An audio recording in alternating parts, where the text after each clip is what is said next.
Digging into his backyard to plant a new tree, Nolan unearthed something far from roots or rocks, a tarnished, seemingly ancient necklace.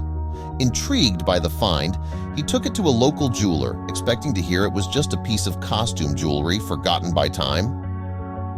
The jeweler's hands trembled as he examined it, his eyes wide with disbelief as he muttered, "This can't be true. What is it?" Nolan asked, his curiosity piqued. "You have no idea what you found, do you?" The jeweler responded, his voice carrying a hint of something unsettling. Nolan felt a sudden unease and wanted to grab the piece out of the jeweler's hand, but the jeweler stepped back. "This needs to be seen by someone else," he suddenly said, and he reached for his phone on the counter. Nolan was stunned, but there was nothing he could do. "You need to come to my shop. Now," he heard the jeweler say on the phone. But who was he talking to?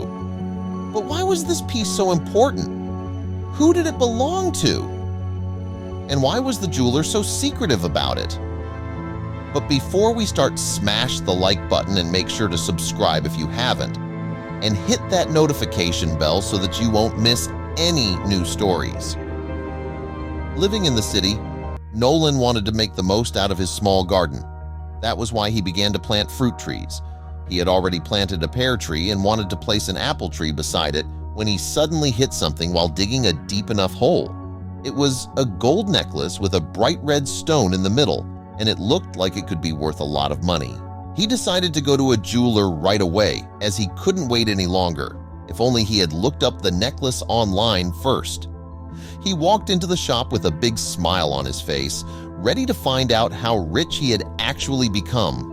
He placed the necklace on the jeweler's counter. "I'd like to know the worth of this piece," he said hopefully. The jeweler didn't look impressed at first until he began to inspect the necklace up close. He hadn't shown this interest in any other customer's jewelry, so Nolan almost began to grow worried. Suddenly, the jeweler stammered, "This can't be true," and Nolan's stomach fluttered. "What do you mean?" he asked hopefully. The jeweler paused as he clutched the necklace tightly. He then reached for his phone and began to call someone. He heard the jeweler urge someone to come to his shop, and suddenly, Nolan felt like something strange was going on. The jeweler urgently instructed everyone in the shop to exit, creating a tense atmosphere. Customers exchanged puzzled glances but complied, muttering under their breaths as they shuffled toward the door. The jeweler locked the door behind the last customer, leaving Nolan feeling trapped and uneasy. Nolan hesitated by the door, glancing around anxiously as the last customer left. "What's going on?" he muttered, his eyes darting to the jeweler. The jeweler ignored him, focusing on his phone. Nolan's heart raced. The jeweler looked up briefly, his expression unreadable. "Just wait," he said curtly. Nolan frowned, frustration bubbling up. "I deserve to know what's going on with my necklace," he insisted, trying to keep his voice steady. The jeweler remained tight-lipped, insisting on waiting for a specialist's evaluation. "I can't say anything until the expert arrives," he stated firmly. Nolan's patience wore thin.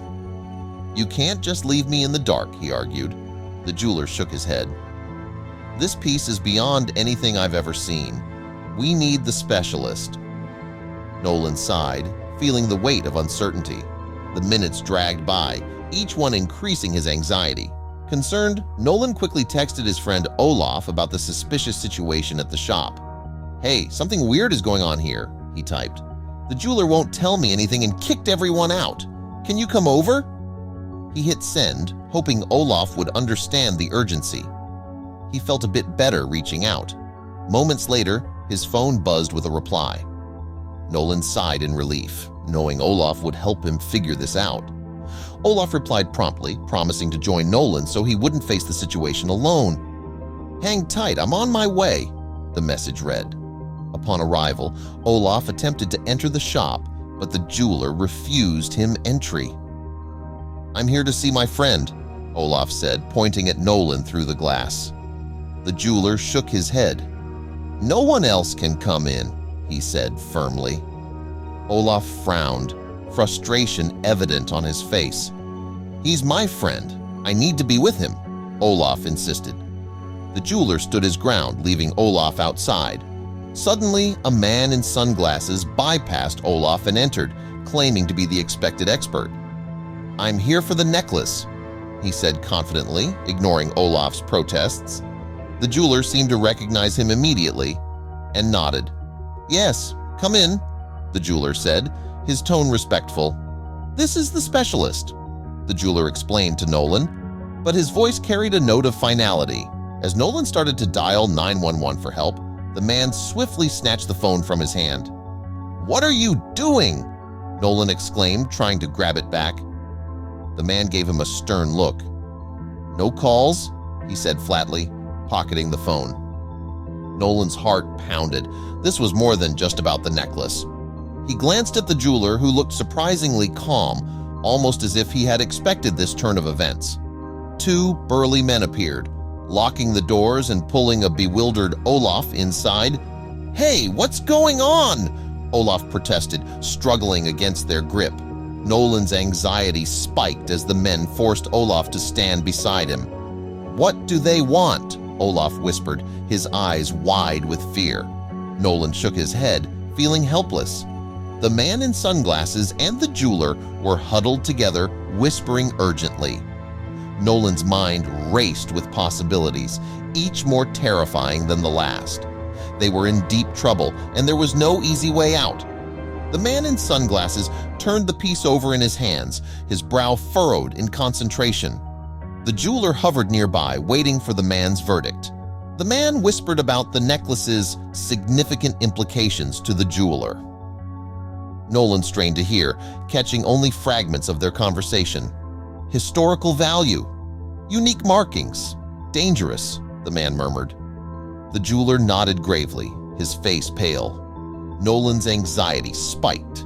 As time dragged on, Nolan and Olaf eventually sat down, feeling powerless. The man with sunglasses approached Nolan, beginning to question him about the necklace's origin. "Where did you find this?" Nolan swallowed hard, glancing at Olaf before answering. "In my backyard, buried in the dirt," he said. The man's eyes narrowed. "Tell me everything," he demanded. Nolan disclosed everything about discovering the necklace in his backyard. "I was digging to plant an apple tree," he began, his voice trembling.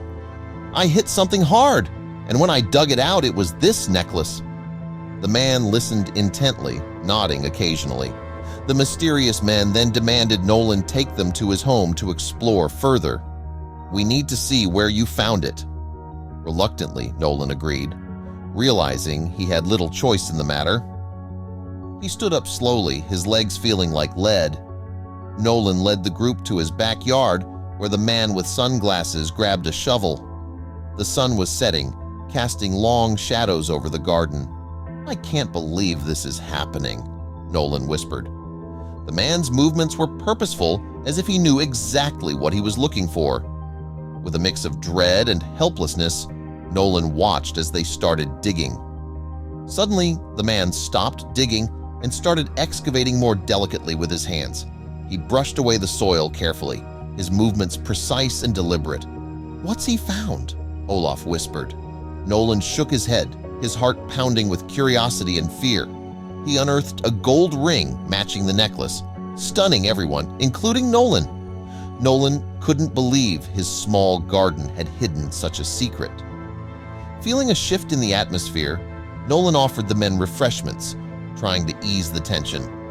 "Would you guys like something to drink?" he asked, his voice shaky but polite. The men exchanged glances, then nodded. "Water would be good," the man in sunglasses said. Olaf looked at Nolan, eyebrows raised in surprise. Nolan shrugged slightly. "Be right back," he said, heading towards the house. Olaf followed close behind. As he went inside, Olaf followed, questioning Nolan's unexpected hospitality amidst the chaos. "What are you doing?" Olaf hissed. "Why are you being so nice to them?" Nolan sighed, rubbing his temples. "I'm just trying to calm things down," he explained. "Maybe if we show some kindness, they'll explain what's going on." Olaf frowned but nodded. "Okay, but let's be quick," he said, glancing nervously back at the garden. Inside, Nolan and Olaf quickly grabbed water but remained wary of their guests' intentions. Nolan filled a couple of glasses at the sink, his hands trembling slightly. Their indoor conversation was interrupted by a shout from the garden. "Get out here, quick!" the man's voice rang out. Rushing outside, they saw he had uncovered more jewelry and gold coins. The small pile glittered in the dim light, each piece more ornate than the last. Nolan felt torn between excitement and dread.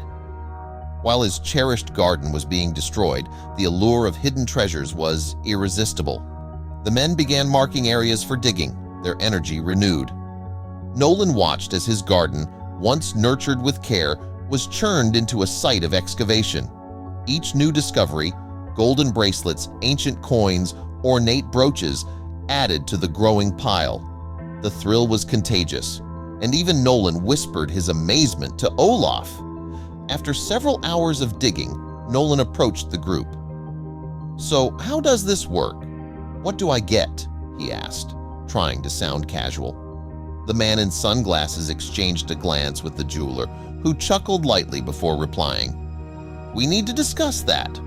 The jeweler revealed the significance of the finds. "These aren't just valuables," he explained with a hint of amusement. "They're part of a royal collection lost in the 18th century.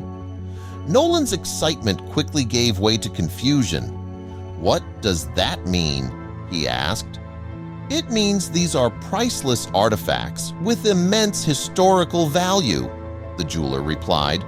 Nolan's stomach sank as he listened.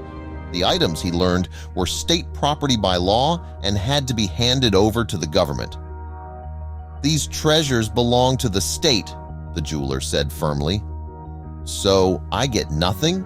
Nolan asked in disbelief, his voice barely a whisper. The jeweler nodded sympathetically. "I'm afraid so." The realization hit Nolan like a blow. His dreams of wealth evaporated, replaced by a crushing sense of loss. "It'll be preserved for history," Olaf said, placing a comforting hand on Nolan's shoulder. Nolan nodded numbly, struggling to process the day's events. The treasures would go to a museum, not his pockets. As the visitors left, Olaf quietly said goodbye, leaving Nolan alone with his thoughts. The garden was in disarray, mirroring his emotions. Standing amidst the mess, Nolan let the silence settle over him. The weight of the day pressed down on him as he closed the door behind Olaf with a heavy sense of finality. "What now?" he whispered to himself, leaning against the door. The house felt emptier than ever, the silence oppressive.